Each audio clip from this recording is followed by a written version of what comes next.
As of 6 hours before I pressed record on this video, I was certain Dan Quinn would be back as the Commanders head coach next year.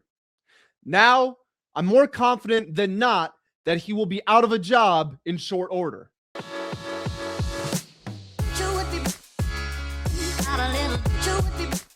What's going on, everybody? Welcome back to the Full Command Show. My name is Grant Mitchell, back at you with another video today, this time dedicated entirely to Dan Quinn. It's all about Dan Quinn right here. Would love for it to be all about the Benjamins, but it's all about Dan Quinn, baby. It's all about Dan Quinn. This is the man who has overseen a team go from being one game away to being in the Super Bowl to now being 3-10, riding an 8-game losing streak.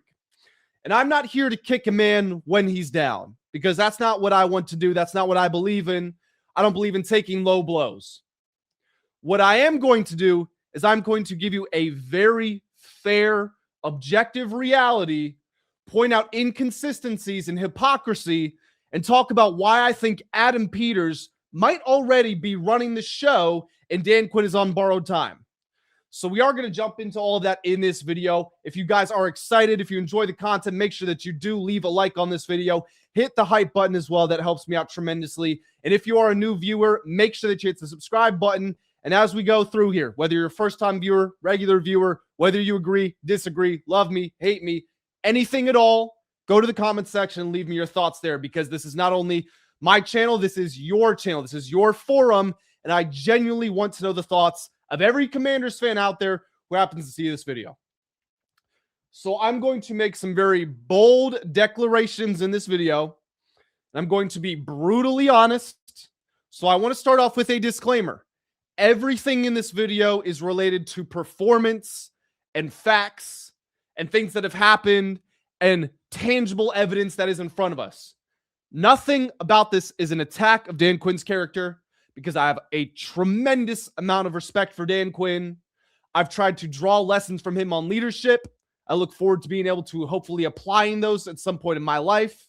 But I just want to make that very clear that I really like Dan Quinn, the man. But unfortunately, when you are the head coach of a professional football team, you are not judged as a man. You are judged as a football coach. And that's where we get started with today's video.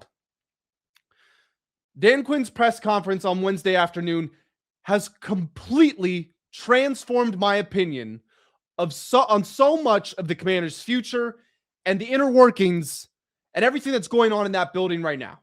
So a couple of days ago, I heard Sam Cosmi say that the locker room has not lost respect for Dan Quinn. This is nothing like the 2003 year. There's just something the team and the players and the coaches can't seem to put their finger on. So that's a player's perspective, which is more valuable than my perspective and anyone's perspective out there if they are not a player, because Sam Cosmi is in the locker room.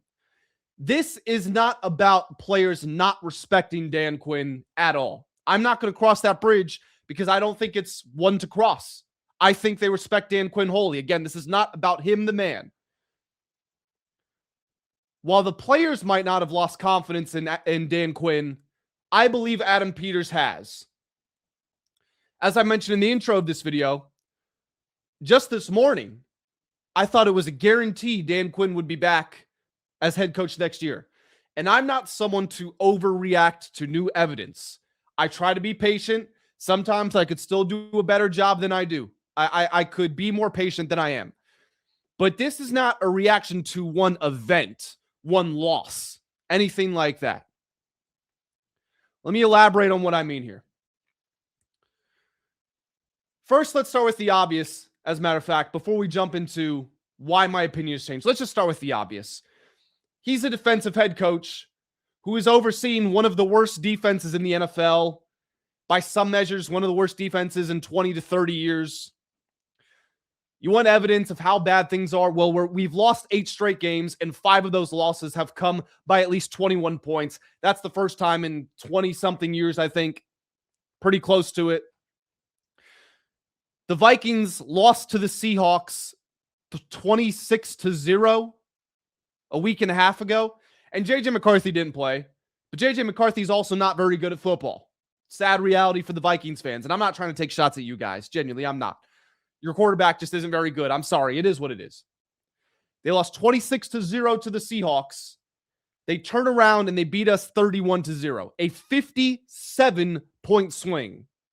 Yes, their starting quarterback returned, but it's effectively a rookie who's not that good, who is the 5th quarterback drafted in his own class, who's been pretty terrible all year, coming back off of an injury after he suffered a season-ending injury a year ago.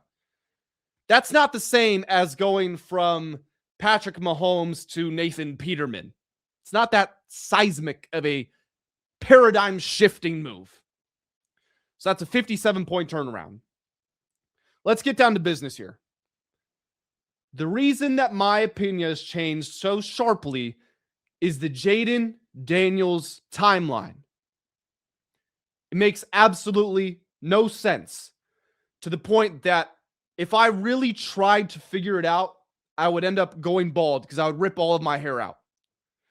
My longtime viewers on the channel know that I've said this before, but allow me to explain myself.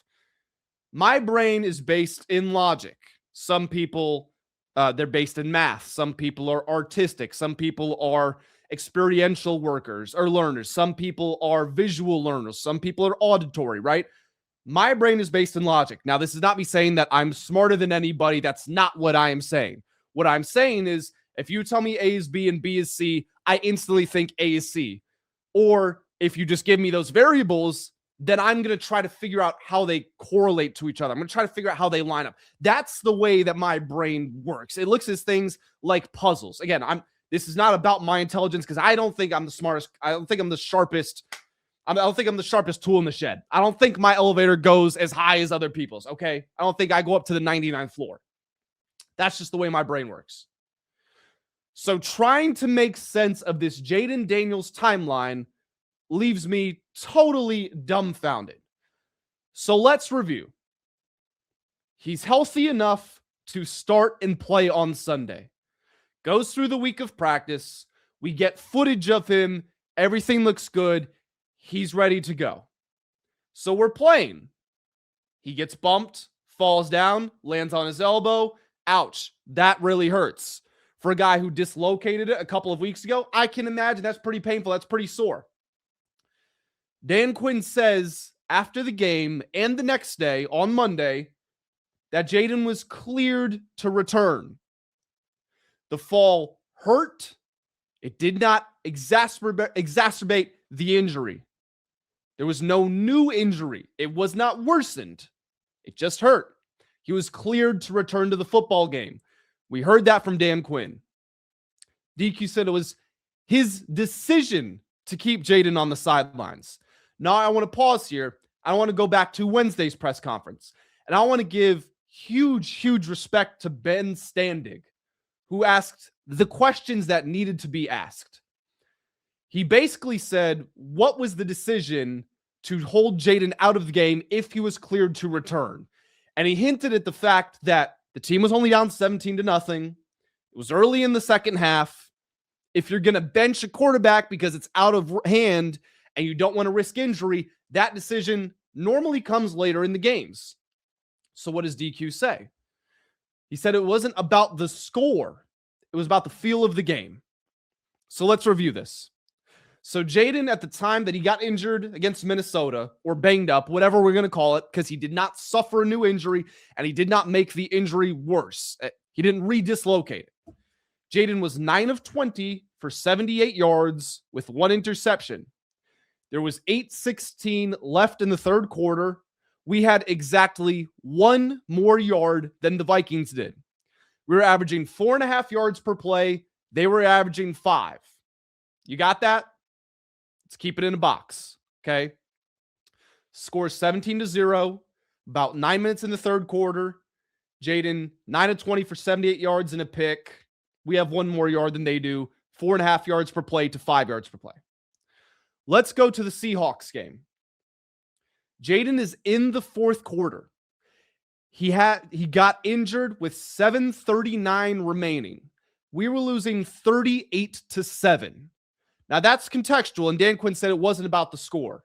Even though the timing piece of it is very strange, were down nearly twice as many points with 7.5 minutes left in the fourth quarter and he's in, but 8.5 minutes left in the third quarter, he comes out.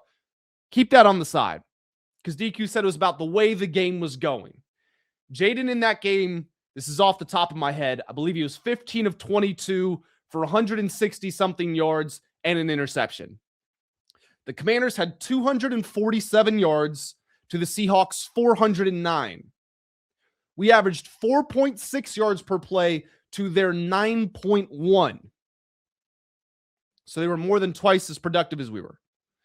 Jayden had been sacked 4 times and ran the ball 10 times in that game. Now, I know he played more than he did against the Vikings, but comparatively, he was getting hit a lot more in that Seattle game. He had faced a career high in pressure rate, and he was getting hit. Again, I want to emphasize this. He was sacked 4 times. He ran 10 times. Against Minnesota, when he came out of the game, he had been sacked 1 time, and he had run 4 times. The feel of the game was also no worse than Seattle. Mentally, for fans, it might have felt like, how did we go from the Broncos' performance to this? That piece of it might have felt worse. If we're being honest about what happened out on the field, the Seattle game was worse. If we're being honest about what was Jayden's situation, the Seattle game was worse. Taking more hits, facing more pressure. Later in the game, no chance to win the game, no chance of coming back, and he's left out there. This is crucial because Dan Quinn said today that what happened in the Seattle game did not factor into his decision on Sunday. That's what he said. Jayden getting injured late in the fourth quarter of the Seahawks game did not cause Dan Quinn to pull the trigger early and get him out against Minnesota. Those are his words. Now let's fast forward a bit. So Jayden was able to return. He was cleared to return against the Vikings. Dan Quinn makes the decision to hold him out because of the game situation. Okay, sure. We'll run with that. We're now on Wednesday, and Jayden Daniels has been ruled out of Sunday's game against the Giants. He still practiced. I'll throw a clip up on the screen right now of him going through some drills. He looks the same to me. Now, I'm sure that his elbow is sore. I have no doubt about that. But there was no additional injury. He went through some testing. They called it an aggravation of the injury. But I'm not mad that Jayden is missing Sunday's game. Because him not returning last weekend and him not playing next weekend makes sense, aside from the fact he was cleared to return against the Vikings. So this is my question. Who was negligent? Was it the medical staff or was it Dan Quinn? If he was cleared to return, he did nothing but rest, no additional injury happened, and now he's ruled out of Sunday. That's from the medical team. They advised DQ. That's what the reports say. They advised DQ to hold him out. So to recap, to me, from these clips that we're seeing, Jayden looks the same that he did, say, on Friday or Saturday of last week. When players are in contention to play through an injury, if they're not a game time decision, then they are usually ruled out on Friday. We are early in the week. We are on Wednesday, which means that we are getting ahead of this. After Monday, after DQ saying that he was fine, he could have returned, we're early in the week on Wednesday, and we've ruled him out. I don't know what I'm supposed to say here to really clear this up because there's nothing that I can say to do that. DQ, as of a week or two ago, had been on record saying there were not conversations about shutting Jayden down. Now it sounds like that's exactly what those conversations are. And this is where I have to be honest to you guys. And I do not have inside sources feeding me this. And I could be wrong. This channel's for my opinions. My opinion is that this feels, smells, stinks of Adam Peters stepping in and telling Dan Quinn the decisions to make, telling him how to run the team. That's where I'm at with all this. What makes this even more concerning is all this talk about developmental reps. How if Jayden is going to return and he is medically able to play, then we need to get him on the field because the reps are good for his development. Well, let's start.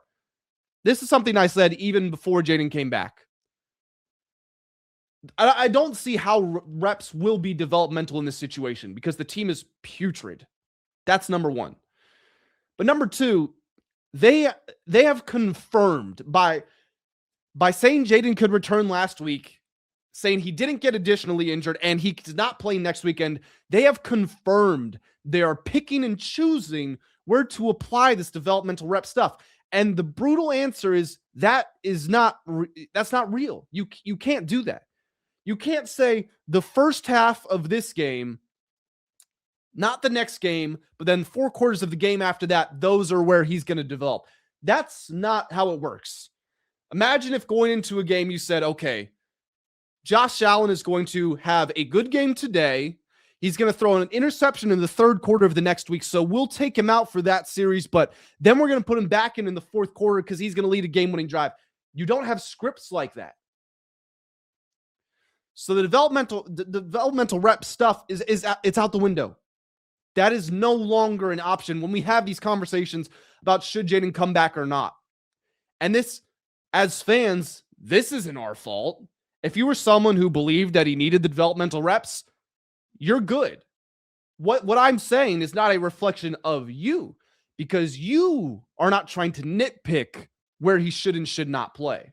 The fact that the team echoes something that I said when I got back from my trip where I was hunting for wedding venues with my fiance, didn't get to see the game at all. Watching the highlights in the All-22 was a trip in and of itself. My first video back, I said this screams of the team not having a plan.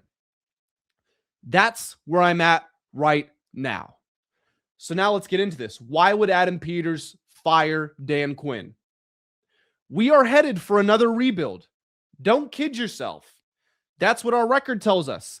That's what these performances tell us. That's what 5 losses amid an 8-game losing streak by at least 21 points tells you about this team. That's what being a 2.5-point underdog to the team that would be picking first in the NFL draft, that's what that tells you. We've got 30-something players under contract. If you don't think there's going to be a massive overhaul, and I know we all do, but if you somehow don't think that, you are just kidding yourselves. So Dan Quinn has already handled a rebuild, and it went phenomenally out the gates. 12-5, conference championship appearance. I think he should have won Coach of the Year. I think Kevin O'Connell won it. I think he should have won Coach of the Year. Jayden Daniels, Rookie of the Year. All pros, Wagner and Louvu, right? Future looks bright. Huge draft class. We go to the next year, and if we were just losing, if we had our current record, and even if we were on this losing streak, but games were competitive, and there was structure, and there was a plan, I'm not saying any of this. The fact that DQ headed the rebuild, the team's overall regression, roster construction limited him, sure, but things are now out of control with the cornerstone piece of the franchise. And if you're like me, you think the general manager is now telling the head coach how to coach the team. This also makes me question if it was even Dan Quinn's decision to demote Joe Witt Jr. It might have been. Again, I do not have inside information here. It very well could have been.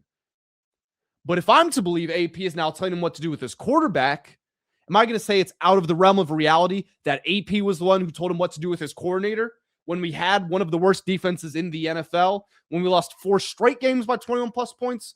No, of course not. The Commanders were allowing the highest yards per attempt since 1981. Things had to change, whether they were deserved or not.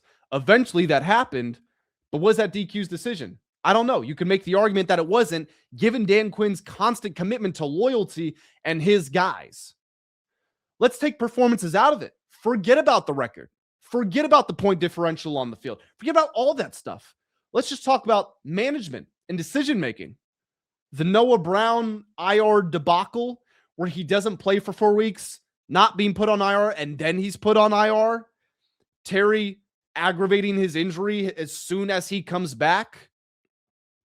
Could that have been a freak thing? Sure. Could have been. The sharp regression of the team, this mismanagement of Jayden Daniels, all of that they're major red flags. I'm not even talking about some of the in-game management decisions, reacting to how other teams are playing you, the constant clock management gaffes. That's not even on the board. So let me say this again. I really like Dan Quinn as a man. And I was not opposed to him being back as the head coach. But when I see, I'm going to reiterate something that I say to my audience all the time. People will tell you things without telling you. Jayden's clear. Jayden didn't suffer an additional injury. Jayden's ruled out next week. What changed? It screams of someone making the boss call. And if that's the case, if the GM is in fact telling the head coach what to do, he's not going to be back. That's how I see it. So to reiterate, for anyone still watching up to this point, no inside information. None. This is how I view it. And I am human, so I am wrong sometimes. But that doesn't change my opinion. So I'm going to head out of here, guys. Before you do as well, again, if you enjoyed, make sure you hit the like and the hype button. If you are a part of this Commanders community, part of this fan base, NFL fan base, anybody watching this, go to the comment section, leave me your thoughts on this video. Again, if you disagree with me, that's cool. And I would love for you to tell me I'm wrong and show me how, because I don't want this to be the case. I don't want to have to be in the market for a new head coach. I don't want to have to be at the point where I'm questioning who is making decisions. I don't want any of that. And I really, really like Dan Quinn, the guy. So I want it to work out. But the comment section, it's your forum. Leave me your thoughts there. Make sure that you do subscribe if you're new around here. I'm going to head out. I appreciate you all joining me. I will catch you in the next one. Have a great day.